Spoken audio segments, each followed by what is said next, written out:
अगर आप बाइबल मुकद्दस को पढ़ें तो बाइबल मुकद्दस में खुदा ने क्रिएशन का काम किया, तख्लीक का काम खुदा ने किया। और तख्लीक जो खुदावंद ने की, जो क्रिएशन का काम खुदा ने किया, उसमें बाइबल मुकद्दस पैदाइश की किताब उसका पहला बाब और उसकी पहली आयत से तीसरी आयत तक पढ़ें तो वहां पे ये लिखा है कि इब्तिदा में खुदा ने जमीन और आसमान को पैदा किया। खुदा ने पैदा किया है, खुदा को पैदा होने की जरूरत नहीं है। पहली आयत ये बताती है खुदा अपनी खुदा है, उसे पैदा होने की जरूरत नहीं है, उसने पैदा किया है। इब्तिदा में खुदा ने जमीन और आसमान को बनाया है। और अगली बात ये बताती है कि जमीन वीरान थी, सुनसान थी और गहराव के ऊपर अंधेरा था। और जो जमीन है उसके लिए वॉइड लिखा है, विदाउट शेप लिखा है, विदाउट फॉर्म लिखा है। और यह लिखा है कि darkness was on the face of the earth. गहराव के ऊपर अंधेरा था, गहराव के ऊपर अंधेरा था। जमीन वीरान थी, सुनसान थी और गहराव के ऊपर अंधेरा था। ये बातें, तीन क्वालिटीज लिखी हैं। जिसकी कोई फॉर्म नहीं थी, जिसकी कोई शेप नहीं थी और खला था, वॉइड थी। इस खला को पुर किया है, सुनसानी को दूर किया है, जो अंधेरा छाया हुआ है उसको दूर किया है। और बाइबल में यह लिखा है खुदा की रूह पानी की सतह पर जुम्बश करती थी। क्रिएशन में फर्स्ट क्रिएशन का कमाल यह है कि खुदा ने वीरान को वीरान नहीं छोड़ा, सुनसान को सुनसान नहीं छोड़ा। और अंधेरे की हालत को देखते हुए उसने अंधेरे में जमीन को नहीं छोड़ा। और ये उसका कमाल है, ये उसका फजल है कि उसका रूह जो है वो जुम्बश करता है। और जब उसका रूह जुम्बश करना शुरू करता है तो फिर तख्लीक होती है, फिर नए नए काम होते हैं, मौजज़ात होते हैं और खुदा की कुदरत के ज़ुहूर हम कायनात में देखना शुरू कर देते हैं। बाइबल मुकद्दस ये बताती है फर्स्ट क्रिएशन की ये स्टोरी है। फर्स्ट क्रिएशन में खुदा का रूह जो है उसने वीरानी को दूर किया, उसने सुनसानी को दूर किया और उसने गहराव के ऊपर जो अंधेरा था खुदा ने उसे भी दूर कर दिया है। और उसने इन तीनों चीजों का एक ही हल दिया है। और जो हल उसने दिया है वो ये, उसने कहा रोशनी हो जा और रोशनी हो गई। और उसने देखा कि रोशनी अच्छी है। आमीन आमीन। एक ही हल है, वीरानी और सुनसानी का और गहराव के ऊपर अंधेरे का एक ही हल है और वो ये है कि रोशनी हो जा। रोशनी जब आ जाती है, नूर जब आ जाता है तो वीरानी और सुनसानी और गहराव के ऊपर जो अंधेरा है वो दूर हो जाता है। आमीन। ये फर्स्ट क्रिएशन की स्टोरी है।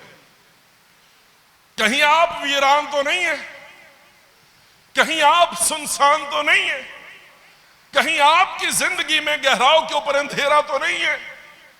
और अगर ऐसा है, अगर वीरानी है, सुनसानी है और गहराव के ऊपर अंधेरा है तो जिस चीज की आपको जरूरत है वो खुदा का पाक रूह है। आमीन। आगे आपको पता है कि क्या हुआ। 6 दिन में खुदा ने सारी क्रिएशन को पैदा किया, उसने बनाया। तीसरे बाब में एक बड़ा अलमनाक वाकया हुआ और जो वाकया हुआ वो जो तारीकी गई थी वो तारीकी जो है इंसान ने दोबारा से उसे इनवाइट कर लिया और हालात जो है वो खराब होने लगे। और इस तरह से ये सिलसिला जो है पुराना अहदनामा हमें बताता है कि वो वीरानी और सुनसानी और गहराव के ऊपर जो अंधेरा था वो किस तरह से जो है वो दोबारा से लौट आया है, और जो वीरानी और सुनसानी और गहराव के ऊपर अंधेरा है, इस अंधेरे में बनी नौ इंसान जो खुदा की क्रिएशन है वो दर्द ज़े में जो है कराह रही है। और अब जो है मलाकी की किताब तक ले चले जाएं, आपको मालूम होगा कि मलाकी की किताब और उसकी आखिरी आयत में ये बात लिखी है कि मुबादा में आऊं और जमीन को मलाउन करूं। ठीक है, लानत का जिक्र किया गया है, जमीन लानत के नीचे है, और एक बार फिर से वो अंधेरा जो दूर हो गया था, जो खुदा की क्रिएशन थी, वो तबाह बर्बाद हो गई है। अब एक नए स्टार्ट की जरूरत है, अब एक नए आगाज की जरूरत है, और ये नया आगाज, ये नया स्टार्ट पाक रूह के वसीले से ही मुमकिन है। वही अजली रूह जो पानियों पर जुम्बश करता था, जो वीरानी को दूर करता था, जो सुनसानी को दूर करता था, और गहराव के ऊपर जो अंधेरा है उसे दूर करता था, उसी रूह की एक बार फिर से जरूरत है। और वो जो क्रिएटर गॉड है, अब इस बात की जरूरत है कि वो न्यू क्रिएशन बना दे, वो नई तख्लीक कर दे, वो नया कर दे, सब कुछ नए सिरे से जो है वो चीजों का आगाज हो, नए सिरे से चीजों का आगाज हो। और आपको ये मालूम होगा कि वही रूह जो पानी की सतह पर जुम्बश करता था, वही रूह जो है वो आपको एमाल की किताब और उसके दूसरे बाब में नजर आता है, जहां पे ये रूह जो है ये आकर आग के शोला की मानेंद उनमें से हर एक पर ठहर गया है, जो खुदा के हुजूर में झुक गए हैं, जिन्होंने खुदा की बात को मान लिया है। न्यू क्रिएशन है, नया आगाज है। और मैं आपको यह कहना चाहता हूं, कोई टेक्नोलॉजी, कोई मोबाइल फोन, कोई सोशल मीडिया, कोई जिस्मानी रिश्ता, इंसान की सारी तरक्की, कुछ भी आपकी वीरानी को, आपकी सुनसानी को और आपके ऊपर जो अंधेरा है उसको दूर नहीं कर सकता। और मैं आपको यह कहना चाहता हूं, मेहरबानी करके अगर आप इस वीरानी और सुनसानी और इस तारीकी को किसी और फार्मूले से दूर करने की कोशिश कर रहे हैं, तो मैं आपको ये पहले से बता देना चाहता हूं, आप बड़े बुरे तरीके से नाकाम होंगे। कई बार हम सोचते हैं हमारे पास बड़ा पैसा आ जाए, हमारी वीरानी और सुनसानी और गहराव के ऊपर जो अंधेरा है वो दूर हो जाएगा। कई बार लोग ये सोचते हैं मेरे इर्द गिर्द बहुत सारे दोस्त हों, और मेरी सहेलियां मेरे पास हों, और मेरे रिश्तेदार मेरे पास हो, मेरा खानदान मेरे पास हो, मेरी वीरानी और सुनसानी और गहराव के ऊपर जो अंधेरा है वो दूर हो सकता है। बहुत सारे लोग जो हैं वो सोचते हैं मेरे हाथों को नशा हो गया है और मेरे हाथ में मोबाइल ना हो तो मैं वीरान और सुनसान और गहराव के ऊपर अंधेरा हो जाता है। और इसी वजह से हम अपने मोबाइल फोनों को बार बार चार्ज करते रहते और हम ये देखते रहते हैं कि बैटरी जो है वो कितनी बाकी है, क्योंकि हम वीरानी से, सुनसानी से और गहराव के ऊपर जो अंधेरा हो सकता है, जो स्क्रीन ब्लैक हो सकती है, हम उस स्क्रीन को रोशन देखना चाहते हैं, हम उसे चमकता हुआ देखना चाहते हैं। और मैं आपको यह कहना चाहता हूं, अगर आप किसी ऐसी कोशिश में हैं, आप बड़े बुरे तरीके से नाकाम होंगे, क्योंकि सिर्फ एक ही हस्ती है, सिर्फ एक ही शख्सियत है जो आपकी वीरानी और आपकी सुनसानी और गहराव के ऊपर अंधेरे को दूर कर सकती है, और उस शख्सियत का नाम जिंदा खुदा का पाक रूह है। हालेलुया। यह मॉडल है जो बाइबल मुकद्दस हमें देती है, यह वो मॉडल है जो बाइबल मुकद्दस हमें दिखाती है। आमीन। जिस क्रिएशन ने पत्तों को सीकर अपने लिए ड्रेस बनाए थे, खुदा ने उन्हें दिखाया कि तुम्हारे ये टेम्परेरी इलाज, तुम्हारे ये टेम्परेरी इलाज, तुम्हारे ये टोटके, तुम्हारे ये फार्मूले, तुम्हारी ये सोचें तुम्हें तुम्हारी ब्रह्मगी को ढांप नहीं सकती। समझ आ रही कि नहीं आ रही? बाग अदन में जब उन्होंने पत्तों को सीकर लुंगियां बनाई थी, ये एफर्ट से हैं।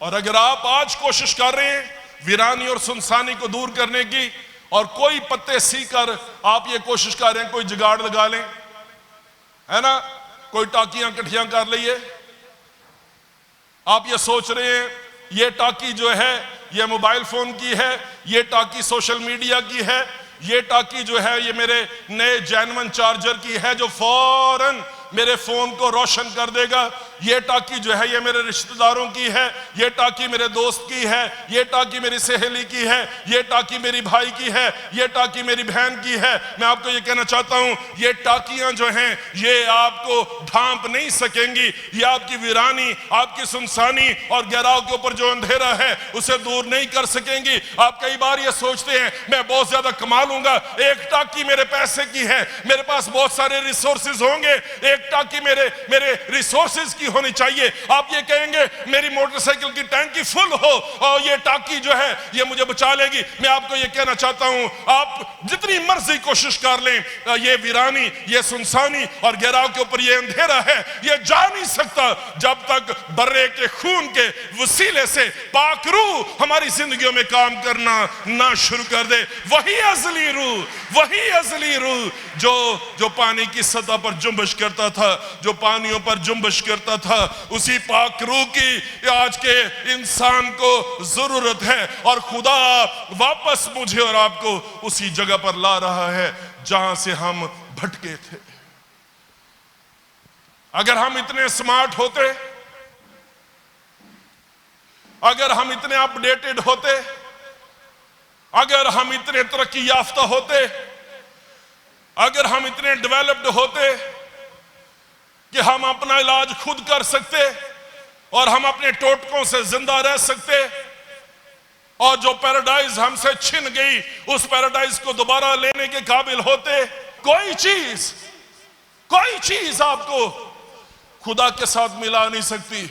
सिर्फ एक ही चीज है जो आपके तल्लुक को दोबारा से जोड़ सकती है, और वो चीज, वो शख्सियत, वो हस्ती खुदा का पाक रूह है। जहां पे पाक रूह आता है वहां पे वो फरमाता है रोशनी हो जा। पाक रूह जो है वो दुनिया के नूर यीशु मसीह को हमारी जिंदगी में लेकर आता है। भागना दौड़ना छोड़ दें खुदा की हुजूरी से। जय, वो बाइबल कहती है मैं तेरे हुजूर से बच के कहां जाऊं, मैं तेरी हुजूरी से किधर भागूं। अगर मैं आसमानों पर चढ़ जाऊं तो तू वहां है, और अगर मैं पाताल में बिस्तर बिछाऊं तो तू वहां भी है। अगर मैं ये कहूं कि यकीनन तारीकी मुझे छुपा लेगी, तो वो कहता है मेरे इर्द गिर्द का अंधेरा उजाला बन जाएगा।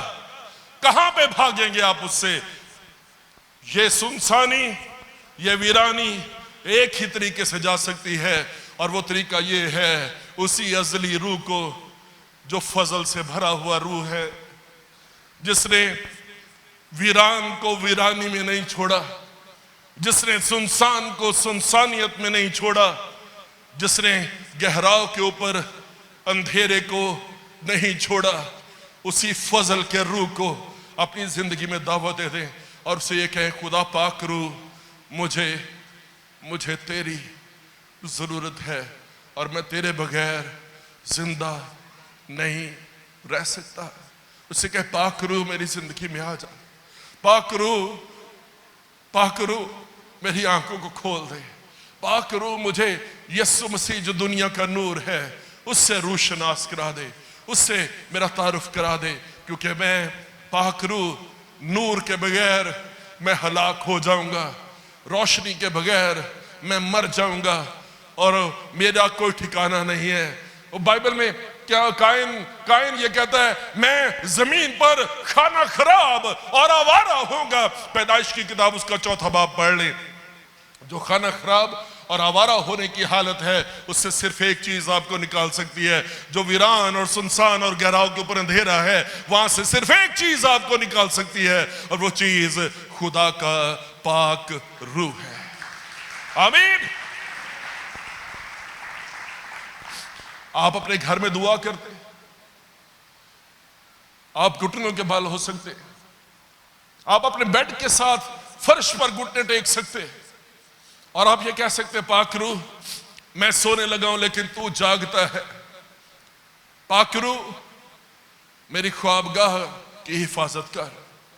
सुबह आप उठते हैं, उठते साथ ही आप बैठते हैं और आप ये कहते हैं, पाक रूह आज का दिन सुनसान ना हो, आज का दिन वीरान ना हो, आज का दिन गहराओं के ऊपर अंधेरा ना हो।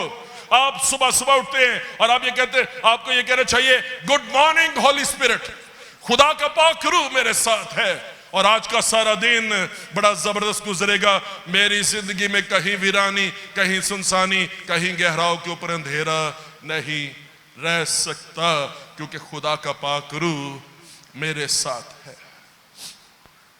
आमीन, है ना। आप सुबह उठते हैं, आप रात को सोने से पहले आप कहते हैं, पाक रूह ना आफताब दिन के वक्त मुझे जरूर पहुंचाएगा, ना ही महताब रात के वक्त। आमीन।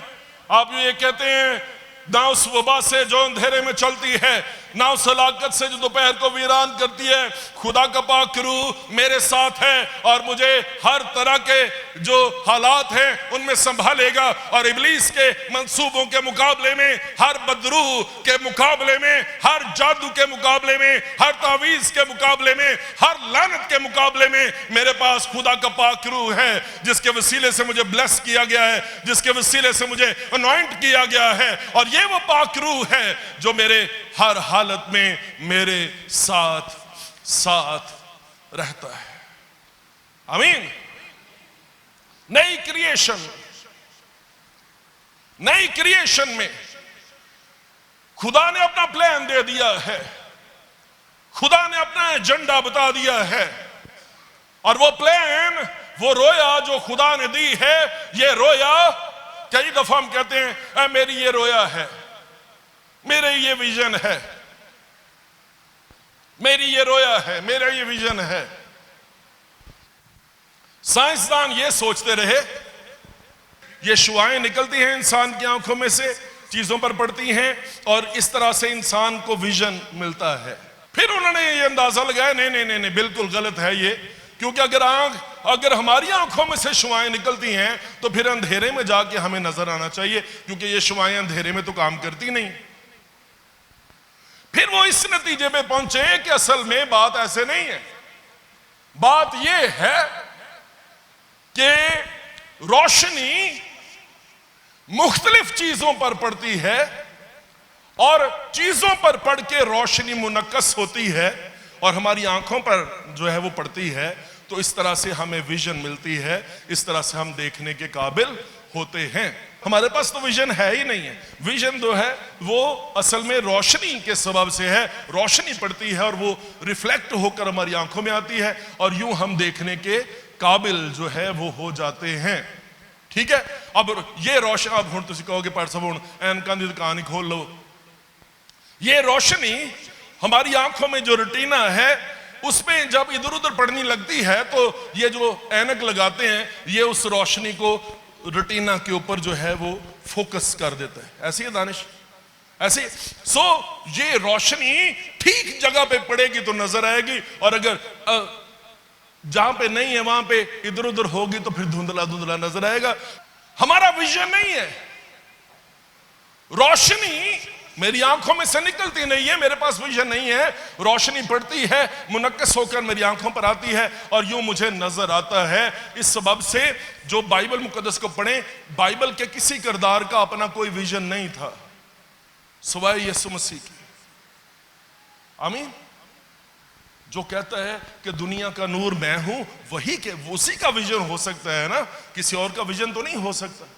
खुदा ये करता है कि खुदा अपना विजन हमारे साथ शेयर करता है। विजन हमारा नहीं होता, खुदा अपने विजन को मेहरबानी करके हमारे साथ शेयर कर देता है कि बेटा मेरा ये विजन है। मूसा का कोई विजन नहीं था, खुदा उस पर उतरा था और जलती हुई झाड़ी में जब वो कतरा कर देखने के लिए गया था तो खुदा ने उसे कहा था, मैंने अपने लोगों की हालत देखी है और उनका रोना और उनका आंसू बहाना, उनका कराहना जो है वो मुझ तक पहुंचा है, इसलिए मैं उतरा हूं कि मैं उनको रिहाई दूं और अब मैं तुझे भेजता हूं।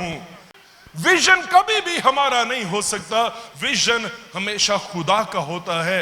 यह उसकी मेहरबानी है कि वो अपना विजन हमारे साथ शेयर करता रहता है। आमीन।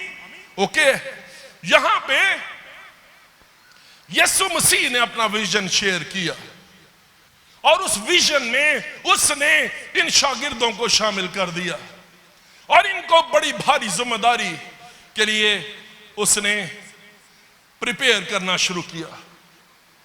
और उसने ये कहा कि आसमान और जमीन का कुल इख्तियार किसको दिया गया है? मुझे दिया गया है। मत्ती 28वां बाब पढ़े। बस तुम क्या करो, तुम जाकर सब कौमों को शागिर्द बनाओ और उनको क्या करो, बाप और बेटे और रूहुल कुद्स के नाम से बपतिस्मा दो और उनको इस बात की तालीम दो कि उन सब बातों पर अमल करें जिनका मैंने तुमको हुक्म दिया है। और फिर उसने साथ ही क्या कहा, देखो मैं दुनिया के आखिर तक हमेशा तुम्हारे, बोले मेरे पीछे। उसने कहा आसमान और जमीन का कुल इख्तियार किसके पास है? मेरे पास है, मुझे दिया गया है, मेरे पास है। और उसने विजन दिया, उसने कहा बस तुम सब कौमों को क्या करो, शागिर्द बनाओ और उनको क्या करो, बाप और बेटे और उनके नाम से बपतिस्मा दो। और फिर उसके साथ उसने क्या कहा, और उन्हें यह तालीम दो कि उन सब बातों पर अमल करें जिनका मैंने तुमको हुक्म दिया है। और साथ ही उसने उनको तसल्ली दी और ढारस बनाई, उनको कहा देखो मैं दुनिया के आखिर तक हमेशा तुम्हारे साथ हूं। यह उसने कहा आसमान पर जाने से पहले। और फिर उसके बाद एमाल की किताब में उसके पहले बाब में उसने फरमाया रूहुल कुद्स तुम पर नाजिल होगा और तुम क्या करोगे, कुव्वत पाओगे और यरूशलेम और यहूदिया और सामरिया बल्कि जमीन की इंतहा तक मेरे गवाह ठहरोगे। ठीक है, अब इस बात को समझे, ये विजन है। और उसने अपना विजन शेयर किया, अपनी रोया उसने दी है। और वो रोया जो उसने दी है, उसने कहा तुम यरूशलेम और यहूदिया और सामरिया बल्कि जमीन की इंतहा तक मेरे गवाह होगे। और फिर उसने ये फरमाया था कि जब तुम पर रूह नाजिल होगा तो तुम कुव्वत पाओगे, और जब तक तुम्हें कुव्वत का लिबास ना मिले, यानी जब तक तुम्हें वो रूह जो पानी की सतह पर जुम्बश करता है, जो वीरानी को दूर करता है, जो सुनसानी को दूर करता है और जो गहराव के ऊपर अंधेरा है उसे दूर करता है, जब तक वो रूह तुम्हें ना मिले यरूशलेम से बाहर ना जाना। आप सुबह सुबह उठते हैं तो उसी की समझ लीजिए मुंह धोना है ना, और वाल सीधे करना, ब्रश करना, दंद साफ करना, ते नहा के कपड़े कुपड़े पा के बाहर जाना, मुंह चुक के चले जाना, बस ठीक है?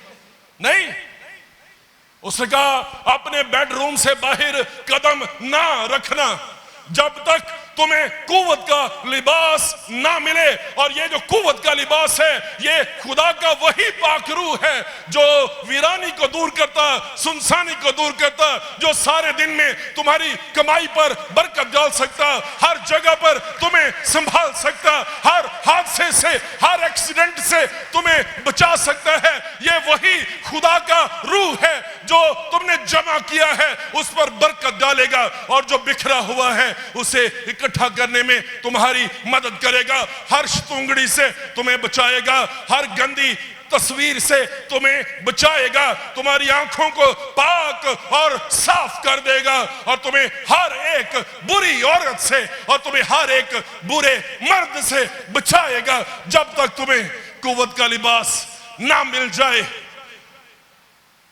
जो तुम्हारा यरूशलेम है उससे बाहर ना जाना। सवेरे सवेरे ओह दुआ करने का तो टाइम ही नहीं मिला, चलो कोई नहीं दुआ हुण राह च कर लांगे, राह च नहीं दुआ होंदी। उन्हें नहीं किया जो जान दे वो यहूदिया ते सामरिया ते राह च दुआ कर लेना, उन्हें कहा पहलों दुआ होएगी, आमीन, पहलों तैयारी होएगी बाद चो सफर होएगा, और जे पहलों तैयारी नहीं होएगी तो बाद चो सफर भी नहीं हो सकता। बाहर शैतान खड़ा है, बाहर बदरूहें हैं, बाहर जादूगरी है। सबसे बढ़ के छोड़े इन सारी बातों को, बाहर कौन खलोता है? सारे नालों वड्डी गल है कि जिवें मैं साह लैण दे बगैर नहीं रह सकता, उसे तरह मैं पाक रूह दी हजूरी दे बगैर नहीं रह सकता। आमीन। आमीन। जिस तरह आपां साह लैण दे बगैर नहीं रह सकते जिंदा, तो पाक रूह नूं भी हवा क्या गया। हवा जिधर चाहती है उधर चलती है, और तू नहीं जानता कि वो किधर से आती है और किधर को जाती है। जो पाक रूह से पैदा हुआ वो भी ऐसा ही है। सो पाक रूह को हवा कहा गया है। इसका मतलब ये है, हर ईमानदार, हर मसीही, हर एक शख्स जो खुदावंद के खून से धुला हुआ है, उसे सांस लेने की जरूरत है। और वो सांस जो है वही तो पाक रूह है। दफा करो बाहर केड़ी बदरू खलोती है, तो केड़ा शैतान खलोता है, तो केड़ा बंदा खलोता है। इस बात को जाने, इस बात को समझ लें कि पाक रूह के बगैर, इस डिवाइन ऑक्सीजन के बगैर, इस इलाही हवा के बगैर हम जिंदा नहीं रह सकते। हमारा गला घुंट जाएगा, हमारा सांस रुक जाएगा और हम मर जाएंगे, हम हलाक हो जाएंगे। उसने कहा यरूशलेम में ठहरे रहो, यहां से बाहर ना जाना जब तक तुम्हें कुव्वत का लिबास ना मिल जाए। आप समझते हैं कि आपको हर रोज पाक रूह की जरूरत नहीं है? यशवा सरदार काहिन था, जकरिया की किताब को पढ़े। यशवा सरदार काहिन और ज़ुरबाबेल दोनों थे। और जकरिया ने क्या कहा? जकरिया नबी ने यशवा सरदार काहिन को कहा, खुदावंद फरमाता है, ये ना जोर से और ना तवानाई से, बल्कि मेरी रूह से खुदावंद फरमाता है। आमीन, आमीन। सुने इस बात को, सुने इस बात को। हर रोज खबरों में हम पढ़ते हैं ना, डाकुओं ने फलां को गोली मार दी, ये कर दिया, वो कर दिया, सरेआम लूट रहे है ना, गन पॉइंट पर, और जाते हुए जो है उसको शूट कर दिया, उसको गोली मार दी। इंतहाई अंधोनाक वाकया है। लेकिन मैं आपको ये कहना चाहता हूं, अगर पाक रूह आपके साथ हो और आप यरूशलेम में ठहरे हुए हैं, है ना, वो पाक रूह लोगों के हाथों को कंट्रोल कर सकता है और वो आपकी जिंदगी को महफूज रख सकता है। वो पाक रूह आपकी सेफ्टी और सिक्योरिटी की गारंटी है। और मैं आपको ये कहना चाहता हूं, सुने ध्यान से, पाक रूह आपको हर एक हमले से बचा सकता, आपको हर एक गैर यकीनी सूरत हाल से बचा सकता। लेकिन अगर वो ना भी बचाए तो कैसी जबरदस्त बात है कि मैंने उस पाक रूह को अपने दिल में रख लिया है, वो मेरे साथ है। जमीन पर जिंदा रखना भी उसका मकसद है। और अगर मैं जमीन की दौड़ को खत्म करके ऊपर चलो जाऊं तो भी मैं खुदा से अलहदा नहीं हूं, मैं खुदा से जुदा नहीं हूं। पाक रूह के बगैर क्या करेंगे? बाइबल को पढ़ें। बाइबल में बार बार खुदा ने आसमान से आग को नाजिल किया है, बार बार आसमान से आग को नाजिल किया है। खरूज की किताब उसके 3 बाब में आसमान से आग उतरी है और वो झाड़ी पर ठहर गई है। और जो आसमान से आग आती है और झाड़ी पर ठहरती है वो बुझती नहीं है।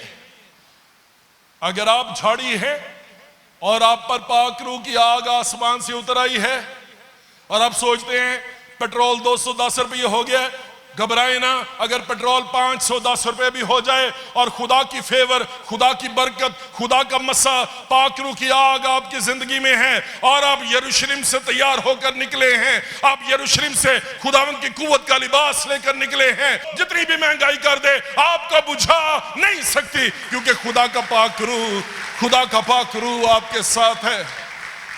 आमीन।